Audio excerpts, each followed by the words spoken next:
The screaming started long before anyone realized the costumes weren't costumes anymore. At first, everyone thought it was part of the show. The strobe lights, the fog machines, the music that rattled the warehouse floor.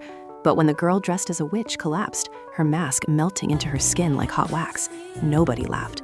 Because by then, the doors had already locked themselves, and the things walking among them weren't human anymore.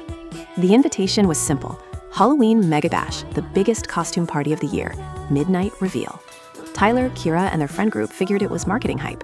The abandoned textile warehouse on the edge of town had been converted into a makeshift party venue, filled with hundreds of people in elaborate costumes, way more detailed than anything store-bought.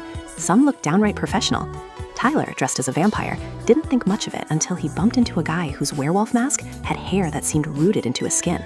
The eye movement was too real, the breathing too wet. "Dude, great costume," Tyler said. The werewolf didn't respond. It only tilted its head, like a dog hearing a far-off whistle. Annoying, but not creepy, yet. The night exploded with music, lights, drinks, and fog.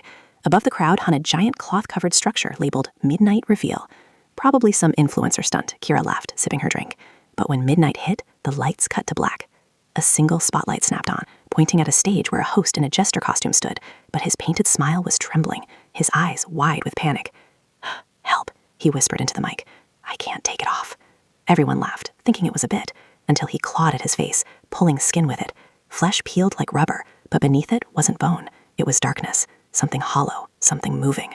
Screams erupted. The cloth dropped from the ceiling, revealing hundreds of masks hanging from wires, each one twisting, pulsing, alive. Then the door slammed shut. The costumes in the crowd, the werewolves, demons, monsters, began writhing like their skin was alive. Some dropped to the floor, others convulsed, others simply snapped awake, their eyes now too bright, too wrong. The masks weren't fake. They were parasites. The warehouse plunged into chaos as infected partygoers lunged at the others, trying to latch the shifting masks onto any exposed skin. One girl dressed as Medusa collapsed, screaming as her plastic snakes burrowed into her scalp. A guy dressed as a clown slammed into a wall, leaving streaks of blood as his painted grin split into a real one. Tyler grabbed Kira's hand.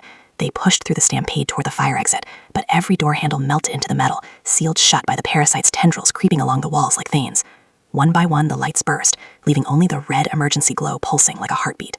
That's when the masks dangling from the ceiling began to drop. One landed on Tyler's back. He screamed, clawing at it as it crawled toward his neck. Kira ripped it off and kicked it away, its hollow eye sockets following them like it could see. "Upstairs," Kira shouted, pointing at an old maintenance staircase. They sprinted, masks slapping against the railing as they tried to latch on. The infected below snarled, climbing the walls like insects. Tyler and Kira reached the office level and barricaded themselves inside. For a moment, it was silent. Then they heard it, a soft, wet sound, like fabric tearing, like skin being lifted. They turned.